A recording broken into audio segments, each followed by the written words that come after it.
우리가 옷을 입을 때 그 첫 단추를 잘 꿰는 것이 중요합니다. 우리 아이들, 저도 이렇게 정신이 없어서 이 블라우스 같은 거 입을 때 보면 한 칸을 내려서 이렇게 낄 때가 있더라고요. 그래서 깜짝 놀라갖고 보면은 옷이 헝클어져 있고 뭐가 안 맞아서 제가 이렇게 놀라서 다시 이렇게 옷몸무새를 정돈하고 나갈 때가 가끔 있습니다. 아무리 좋은 옷이라도, 또 아무리 비싼 옷이라도 이렇게 그 첫 단추를 제대로 끼우지 않으면 옷 모양새가 전혀 나지 않고 정말 웃음거리가 될 수밖에 없는 상황이 연출되게 됩니다. 우리의 신앙이 이와 같지 않을까 생각해 봅니다. 우리의 신앙도 이 첫 단추를 잘 꿰어야 그 다음이 참으로 안정되고 또 그 다음에 이루어지는 모든 것들이 이렇게 좋은 열매를 맺게 되는 것 같습니다. 첫 단추가 잘못 꿰어지거나 그렇게 될 경우는 아무리 내가 열심을 대도 그 끝에 가서는 잘못된 열매를 맺는 경우가 있는 것을 봅니다. 오늘 우리의 신앙이 그래서 참인지 거짓인지를 알 수 있는 것은 결국은 그 열매로 이렇게 가늠해 볼 수가, 그것이 100% 확실치는 않지만 전체적인 그런 그 열매들을 볼 때 그래도 신앙생활을 참 잘하고 있구나, 내가 잘 가고 있구나 하는 것들은 내가 맺혀진 삶의 열매를 통해서 우리가 좀 가늠해 보고 구분해 볼 수가 있습니다. 오늘은 우리가 빛의 자녀인 성도들이 특징들은 무엇인지를 오늘 말씀을 통해서 한번 살펴보겠습니다. 우리의 믿음은 예수 그리스도입니다. 그래서 예수 그리스도가 누구인지를 알아야 합니다. 그러니까 예수 그리스도가 누구인지는 그분의 하신 일을 통해서 드러나게 됩니다. 그래서 우리의 믿음은 그분이 하신 일을 믿는 것입니다. 그분이 하신 일을 믿고 선포하고 우리도 그렇게 따라가는 것이 우리의 믿음입니다. 오늘 1, 2절에 보면 예수님의 하신 일들을 두 단어가 압축해서 보여주고 있습니다. 화목제물과 중보자라는 그 단어가 예수님이 이 땅에서 하신 일이 무엇인지를 가장 정확하게 보여줍니다. 구약에서 우리가 하나님 앞에 나아갈 때는 절대로 그냥 오늘날 우리처럼 이렇게 하나님 앞에 직접 나아갈 수가 없었습니다. 반드시 성전에서 속죄 제물의 그 피를 그 제단에 뿌린 후에 용서가 된 후에야 하나님께 나아갈 수 있었습니다. 그와 마찬가지로 예수님은 그 구약의 예표가 되십니다. 우리 죄를 위한 십자가의 화목제물로 죽으시고 그리고 죄 없으시다를 증거하기 위해서, 의롭다 하시기 위해서 살아나셨습니다. 그래서 하나님과 우리 사이에 그 죄의 담을 무너뜨리고 그리고 하나님과 우리의 관계가 화목한 관계로 이끌어 주신 분이 누구냐? 예수 그리스도. 그 단어가 화목제물이라는 그 단어 속에 들어 있습니다. 대신 속죄했다라는 뜻이, 그래서 하나님과 화목을 이뤘다라는 그 사건의 그 핵심이 화목제물이라는 단어 속에 들어 있습니다. 그는 우리 죄를 위한 화목제물이니 우리만 위할 뿐 아니라 온 세상의 죄를 위하심이라 라고 말씀합니다. 그래서 우리의 믿음은 예수님께서 십자가에서 죽으심으로 우리의 죄를 다 속했다라는 것을 믿는 것이 실은 우리의 믿음입니다. 오늘 또 대언자라고 오늘 말씀하고 있는데 대언자는 대신 말하는 자, 중보자, 중재자, 하나님과 우리 사이에 대신 말해주는다는 거예요. 하나님과 우리 사이에 중재한다는 거예요. 하나님과 우리 사이에 막힌 담으로 중재하는 분이 바로 예수 그리스도다, 다리가 되어주신다라는 뜻이 바로 대언자라는 뜻에 있습니다. 예수님은 우리의 또 이 대언자라는 말은 보혜사, 변호사라는 뜻이 있습니다. 변호사는 법정에서 그 변호인을 대신 변호해주는 일을 맡아서 합니다. 그러니까 예수님께서 우리의 죄를 다신 이렇게 중간에서 하나님 앞에서 변호하는 역할을 한다. 그래서 이제 변호사다, 보혜사다라는 뜻이 이 대언자라는 말 뜻 안에 들어 있습니다. 그래서 사단이 너 언제 저런 죄를 지었잖아, 너 죄인이야, 때로는 우리 양심이 너 죄인이 졌잖아 라고 이렇게 우리를 고발할 때 하나님 앞에서 그때 예수님이 딱 나타나셔서 예수님의 십자가의 보혈을 들이밀으시면서 저 죄 내가 대신 속했어 이렇게 대신 말해주고 대신 의롭다함을 드러내서 그 말씀해 주시고 요청해 주시고 간구하시는 분이 바로 예수 그리스도다라고 하는 것들을 그 함축해서 하는 단어가 대언자, 중재자, 변호사라는 뜻이 있습니다. 예수님은 지금도 하나님의 우편에 앉아 계셔서 우리를 늘 간구하시고 이렇게 중보하고 계시다라고 말씀합니다. 로마서 8장 34절입니다. 누가 정죄하리요? 죽으실 뿐 아니라 다시 살아나신 이는 그리스도 예수시니 그는 하나님 우편에 계신 자요 우리를 위하여 간구하시는 자시니라. 그래서 중보자 1절에 그렇게 말씀합니다. 만일 누가 죄를 범하여도 아버지 앞에서 우리에게 대언자가 있으니 대언자 곧 의로우신 예수 그리스도시라. 의롭다라고 하는 건 예수님이 죄 없으신 분이 십자가에서 우리 대신 죄를 속하시고 피를 흘리시고 이 죄 없다라는 것을 드러내시기 위한 증거가 부활로 살아나셨다. 그래서 예수님이 의롭다라고 말씀하시는 것입니다. 그래서 우리 죄를 다 갖고 가셨기 때문에 우리가 우리 죄를 이제 하나님 앞에 고하기만 하면 늘 예수님께서 옆에 서셔서 맞습니다. 제가 그 죄를 다 속죄했습니다. 이렇게 요청하면 하나님께서 우리의 죄를 늘 용서하신다라는 뜻이 이 대언자라는 단어 속에 들어가 있습니다. 요한일서 앞장 1장에서는 그래서 우리의 죄성을 계속해서 강조하고 있습니다. 요한일서 1장 8절에 만일 우리가 죄가 없다고 한다면, 나 죄인 아니야, 죄인이라는 얘기를 하면 그 죄인이라는 단어를 세상 사람들은 듣기 싫어합니다. 그래서 진리가 우리 안에 없다라는 것을 드러내는 표현이 뭐냐면 나 죄인 아니야, 나 죄 없어 이렇게 말하는 사람들은 실은 예수 안에 들어온 하나님의 자녀가 아니라는 뜻을 어쩌면 드러내는 표이기도 합니다.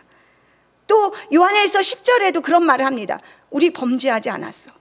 우리가 범죄하지 않았다라고 이렇게 말하면 이게 하나님께서 속죄 제물로 또 하나님께서 대언자로 세실 필요가 없습니다. 그렇게 되면 어떻게 되느냐? 하나님을 거짓말쟁이로 만드는 격이 돼버린다라고 성경은 말씀합니다. 그래서 요한일서 1장 9절 우리는 예수 안에 빛의 자녀인 예수 그리스도를 믿는 우리는 어떠냐? 만일 우리가 우리 죄를 늘 자백하면 그는 미쁘시고 의로우사 우리 죄를 사하시며 우리를 모든 불의에서 깨끗하게 하신다. 이렇게 화목제물과 대언자 또 중재자 되시는 예수 그리스도의 은혜로 말미암아 우리가 늘 하나님 앞에 언제든지 나아갈 수 있는 담대함을 얻었다. 죄의 속죄함을 용서함을 받는다라는 것들을 말씀하고 있습니다. 그래서 빛 안에 들어온 자, 교회를 다니는 사람들의 첫 고백은 내가 죄인입니다 라는 그 고백이 바로 첫 고백이고 바로 어쩌면 첫 단추이기도 합니다. 그러면서 요한이 편지를 쓰는 이유가 2장 1절에 드러나 있습니다. 나의 자녀들아 내가 이것을 너희에게 쓰면 너희로 죄를 범하지 않게 하려 함이라. 요한이 너희로 죄를 범하지 않게 하려고 이 편지를 지금 긴 편지를 쓰고 있다라고 말씀합니다. 이것은 죄짓지 않는 완전한 온전한 완벽한 인간이 되라는 뜻이 아닙니다. 우리가 똥이 지나가다 길거리에 있으면 왜 피합니까? 그 똥이 두려워서 피하는 사람은 없습니다. 그냥 더러우니까, 내 옷에 묻히면 냄새 나니까 피하는 것과 똑같은 이치입니다.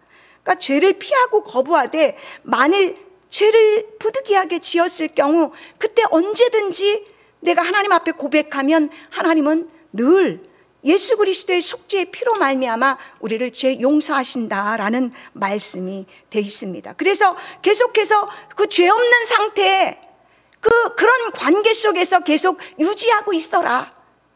죄와 연루돼서 죄 냄새 나고 더러운 핑기는 그러한 그 속에서 똥 묻은 것처럼 그러한 역할을 하지 말고 죄 없는 깨끗한 상태로, 정결한 상태로 하나님과 막힘없이 그런 상태를 유지하고 있으라라는 뜻이 들어가 있습니다. 하나님은 성경에서 예수님께서도 말씀하시지만 나는 생명의 빛이다 라고 말씀하셨습니다. 하나님은 빛이십니다. 이렇게 성경은 정의하고 있습니다. 왜 빛이라고 하셨을까요? 이 태양에 태양빛이 없단다면 온 지구상의 모든 만물은 살 수가 없습니다.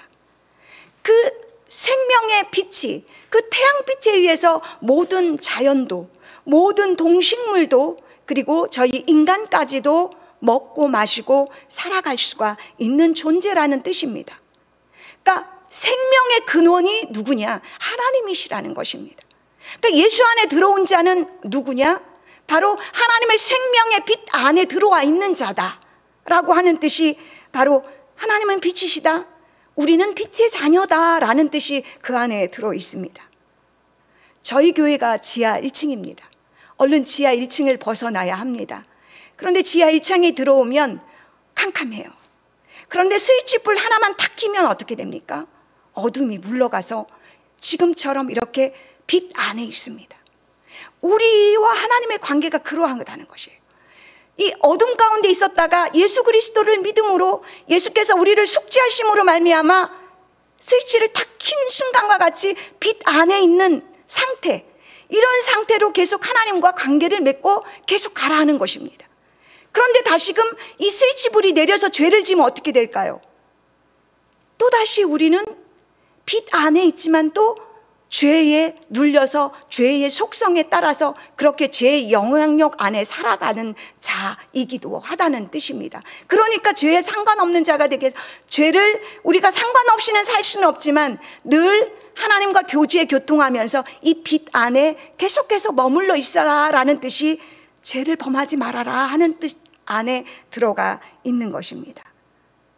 그래서 빛의 자녀는 이 진리의 지식, 예수 그리스도가 하신 일 가운데 이것을 믿는 것, 이 진리를 아는 것, 이 영적 지식을 경험한 것, 그 자가 바로 빛 안에 있는 자입니다.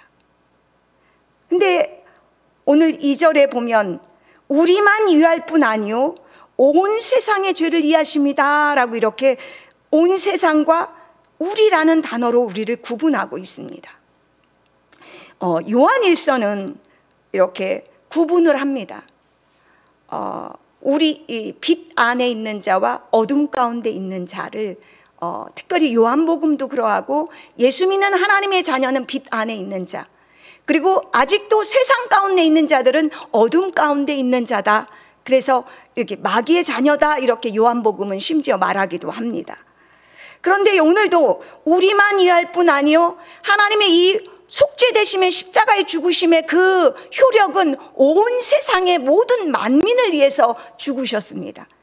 그런데 그 효력의 경험은 다 경험하는 게 아니라는 것입니다. 그래서 우리와 세상을 지금 구분하고 있습니다. 그래서 우리라고 하는 사람은 하나님께서 온 세상의 죄를 위해 죽으셨습니다. 이 고백을 받아들이는 거예요. 그래서 예수님이 십자가에서 그 죽으신 사건을 보고 예수님이 나를 위해서 죽으셨구나, 이 고백을 하는 것입니다. 그래서 나는 죄인이구나 라는 것들을 고백하는 것입니다. 그것이 빛 안에 들어온 자의 첫 고백입니다. 그래서 예수님을 나의 주님으로, 나의 하나님으로 영접한 자가 빛 안에 들어온 하나님의 자녀인 것입니다. 이 사람들만 죄 용서함을 받는 그 효력을 경험하며 살아가고 있는 것입니다.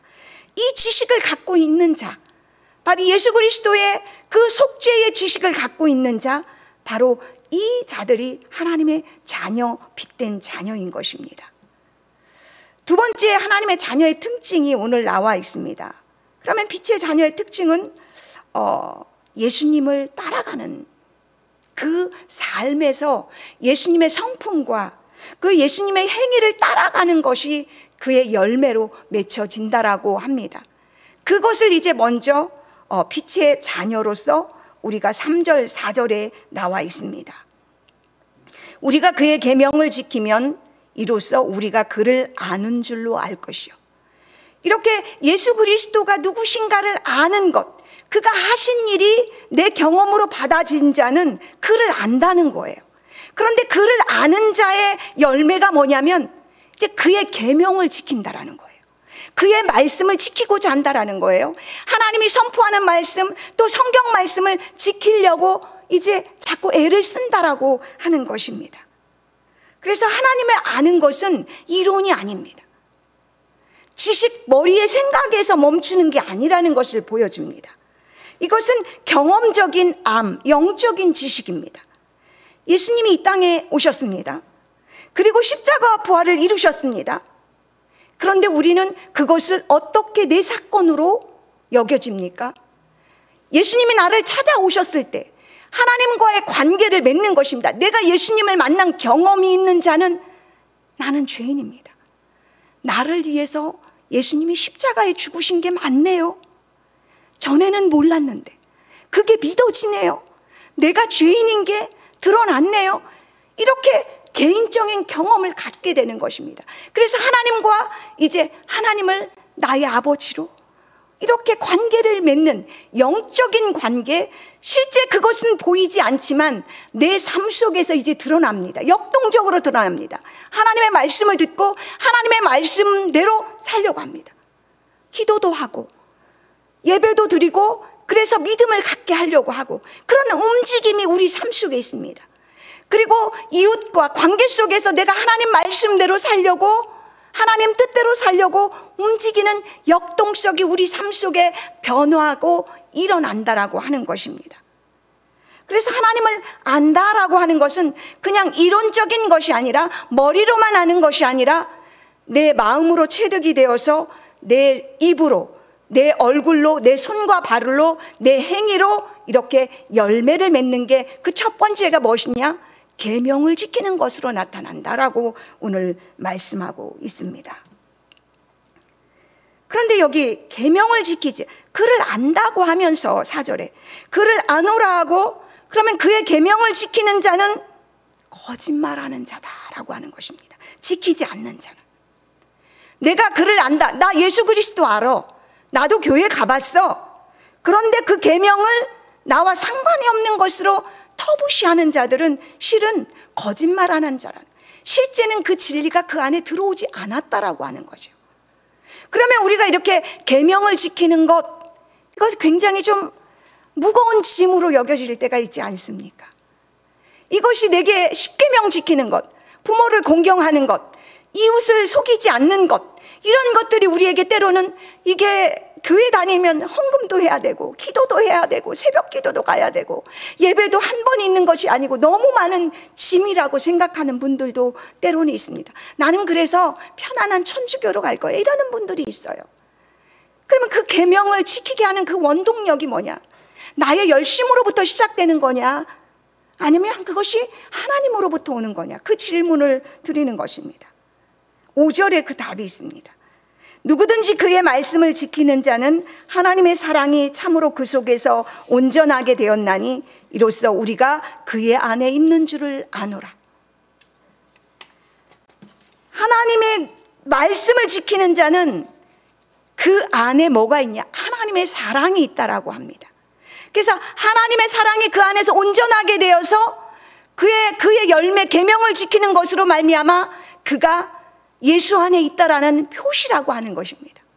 그러면 그 계명을 지키게 하는 것이 뭐냐? 그 안에 들어온 하나님의 사랑이라고 하는 것입니다. 그 사랑이 그 계명을 지키도록 견인해 간다라고 하는 것입니다. 지난주 저희 집에 택배가 왔습니다. 시골에서 저희 엄마가 보내주신 택배입니다. 택배 박스 안에는 온갖 야채들이 들어있었어요. 재래시장을 그냥 이렇게 옮겨다 놓은 것 같은 파 한 주먹, 마늘 깐 거, 미나리 한 주먹, 그 온갖 산에서 취한 이런 것들, 그냥 한 주먹 한 주먹 신문지에 둘둘 말아서 진짜 7, 8가지가 되는 것 같아요. 그런데 제가 그걸 보고 이게 울컥, 이게 마음에서 이렇게 눈물이 막 쏟아질 것 같더라고요.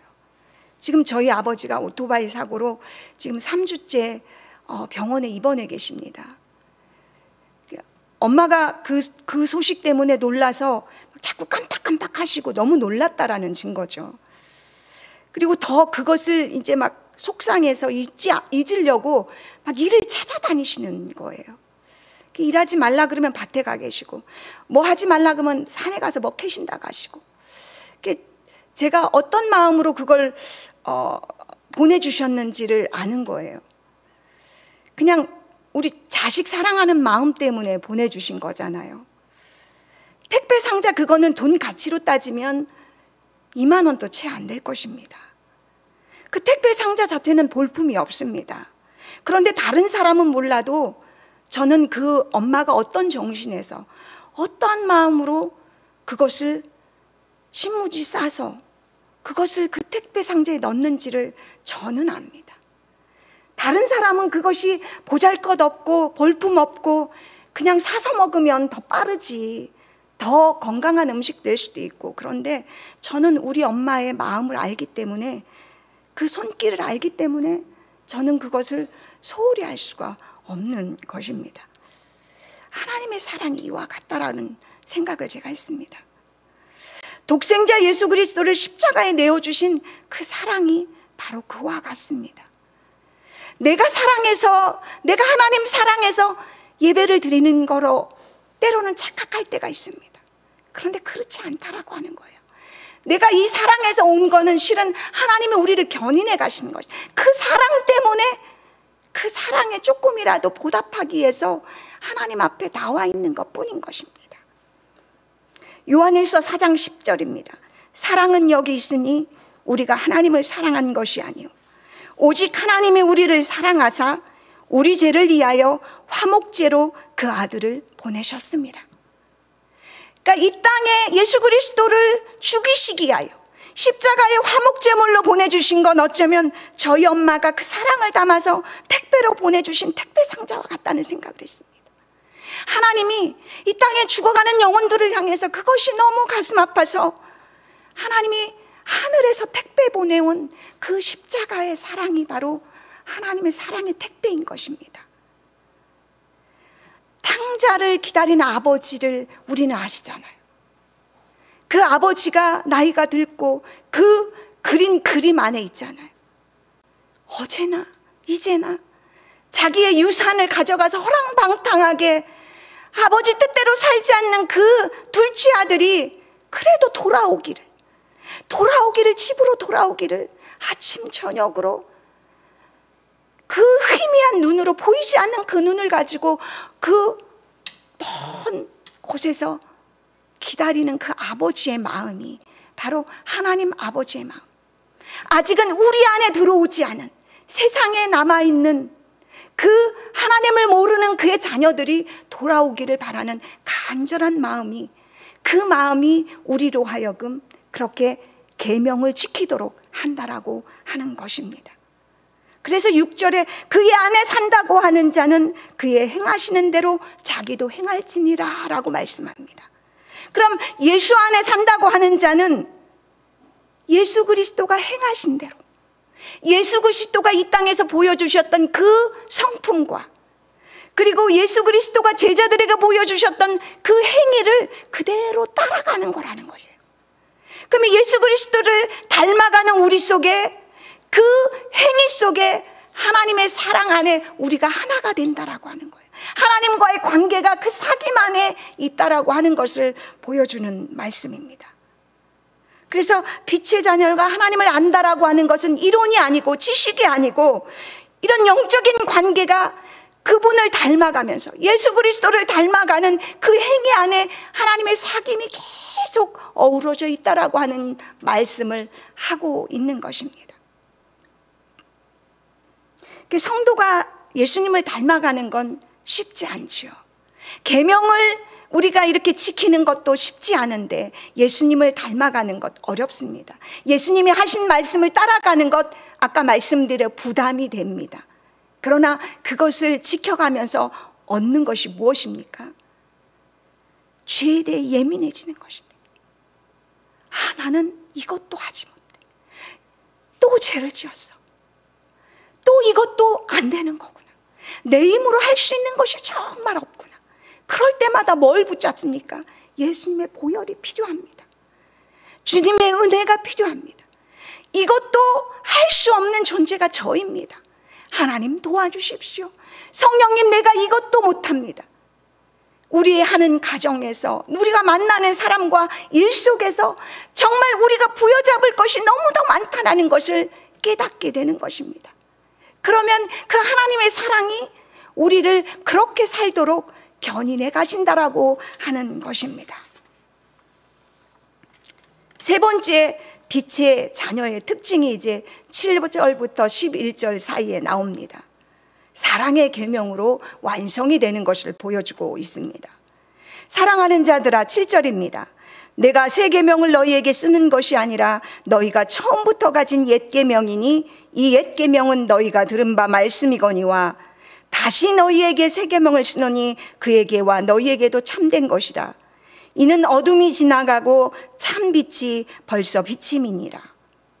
하나님께서 사랑하라 라고 예수님께서 이제 우리에게 마지막 그 성찬식을 끝내고 마지막 마가다락방에서 세족식을 하시고, 그리고 이제 그 세족식 교훈이 끝난 후에 하신 말씀이 바로 요한복음 13장 34절입니다. 새 계명을 너희에게 주노니 서로 사랑하라. 내가 너희를 사랑한 것 같이 너희도 서로 사랑하라. 너희가 서로 사랑하면 이로써 모든 사람이 너희가 내 제자인 줄 알리라. 이 사랑하라는 계명은 옛 계명입니다. 예수님께서 율법을 정의하시기를, 10계명을 정의하시기를 하나님 사랑, 이웃을 사랑하라라고 정의하셨습니다. 그래서 구약은 사랑의 법입니다. 이렇게 그 사랑의 법 안에는 실은 하나님과 무관한 것이 아니라 하나님의 속성이 간접적으로 들어 있습니다. 이웃을 사랑하는 것은 하나님의 그 간접적인 속성 속에 나타난 행위인 것입니다. 그런데 이것을 예수님께서는 새 계명이라고 정의하시고 너희는 서로 사랑해라 라고 말씀하셨습니다. 내가 너희를 사랑한 것 같이 너희도 서로 사랑하라. 너희가 서로 사랑하면 모든 사람이 너희가 내 제자인 줄 알 것이다 라고 말씀하셨습니다.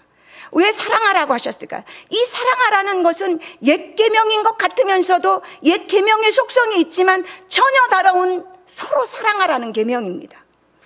바로 하나님께서 십자가를 통해서, 예수님을 통해서 온전히 자기 자신을 내어주시는 사랑입니다. 그러니까 율법의 사랑하라는 것하고는 차원이 다른 사랑입니다. 또한 예수님께서 십자가에서 죽음으로 온전히 순종하시고 복종하심으로 완성시킨 사랑, 십자가의 죽으심과 부활하심으로 순종하심으로 바로 그 사랑을 완성시킨 사랑이기 때문인 것입니다. 예수님께서는 이 사랑을 본을 보여주셨습니다. 십자가에서 보여주셨고 제자들에게도 보여주셨고, 그리고 이제 그분을 따라가는 제자들에게, 그리고 그분을 따라가는 교회에게 너희도 주님처럼 사랑해라 라는 뜻인 것입니다. 요한 8절에서 요한은 그렇게 말합니다. 이 어둠이 지나가고 빛이 벌써 비침이니라. 이 어둠이라는 건 제가 아까 요한복음에서 말씀하셨던 빛과 어둠이 다 구분되는 것입니다. 빛의 자녀와 어둠의 자녀. 그러니까 구약의 율법의 시대가 지나고 이 비침이, 참빛이 비침이 벌써 비쳤다. 새로운 시대가 열렸다. 예수 그리스도를 통해서 새로운 시대가 이제 하나님 나라가 오고 있는데, 그 하나님 나라의 빛 안에 있는 삶의 방식이 뭐냐? 사랑이라고 하는 것입니다. 근데 이 사랑은 율법적인 사랑이 아니라 바로 예수님께서 보여주셨던 그 본의 사랑으로 사랑하라는 뜻입니다. 지난주 목요일 날 평남노예에서 한 교회에서 30년을 제적하신 목사님에게 공로 목사님 패를 이제 드리는 시간이 있었습니다.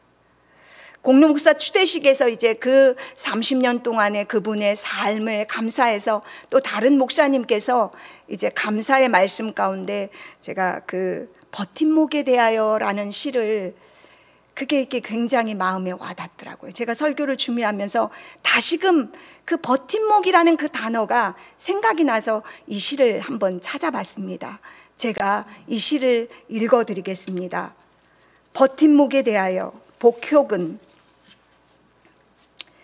태풍에 쓰러진 나무를 고쳐 심고 강목으로 버팀목을 세웠습니다. 산나무가 죽은 나무에 기대어 섰습니다. 그렇듯 얼마간 죽음에 비친 채 삶은 싹이 트고 다시 잔뿌리를 내립니다. 꽃을 피우고 꽃잎 몇 개 뿌려지기도 하지만 버팀목은 이윽고 사가 없어지고 큰 바람 불어와도 나무는 눕지 않습니다. 이제는 사라진 것이 나무를 버티고 있기 때문입니다. 내가 허이허이 길 가다가 만져보면 죽은 아버지가 버팀목으로 만져지고 사라진 이웃들도 만져집니다. 언젠가 누군가의 버팀목이 되기 위하여 나는 싹 틔우고 꽃 피우며 살아갈는지도 모릅니다. 태풍에 쓰러졌던 나무이지만 그 쓰러진 나무를 버팀목에 기대어서 다시금 뿌리를 내리고 이제 꽃을 피워서 스스로 쓸 수 있게 되었다는 시입니다. 이제 버팀목은 세월이 지나 비바람이 지나 사가져서 사라졌지만 나무가 꽃을 피우고 있었던 것은 죽은 버팀목 때문이었다라고 하는 거죠. 이 저자의 인생이 그렇다라고 하는 것입니다.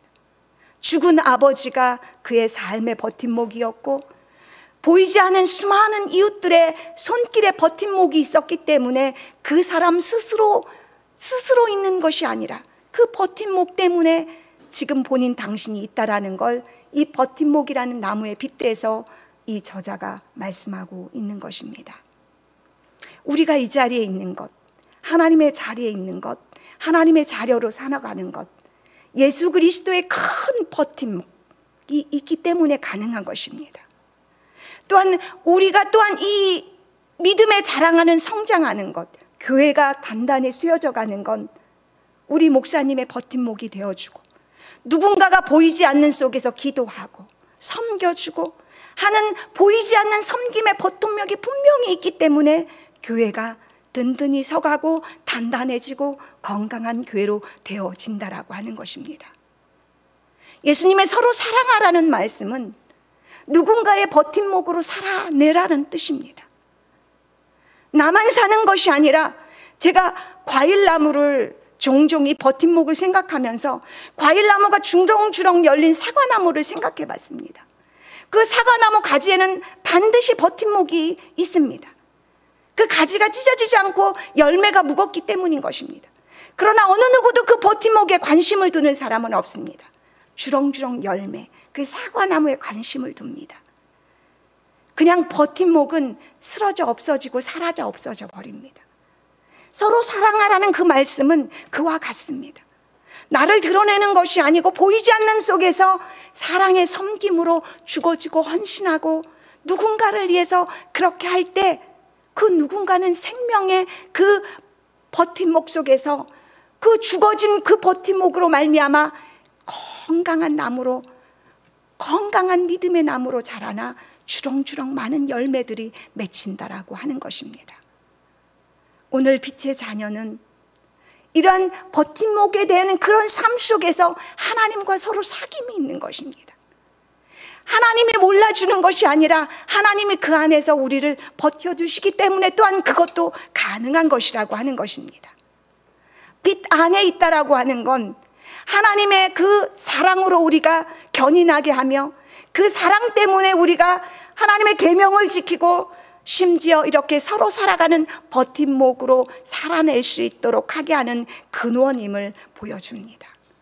우리가 그 안에 있음을 기억하고 그 사랑이 우리 안에 심겨졌다고 한다면 빛의 자녀이고, 그러면 빛의 자녀다운 모습은 무엇인가?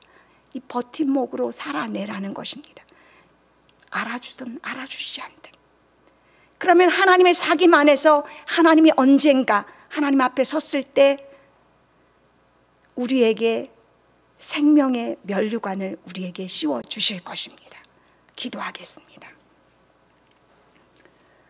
요한복음 12장 24절입니다. 내가 진실로 진실로 너희에게 이르노니 한 알의 밀이 땅에 떨어져 죽지 아니하면 한 알 그대로 있고 죽으면 많은 열매를 맺느니라. 하나님, 서로 사랑하라고 하셨던 우리 주님, 마지막 유언이셨던 너희는 서로 사랑하라고 말씀하셨던 주님, 우리를 이 사랑을 행할 수 있는 버팀목으로 살 수 있도록 우리 안에 하나님의 사랑이 풍성하게 샘솟게 하여 주시옵소서.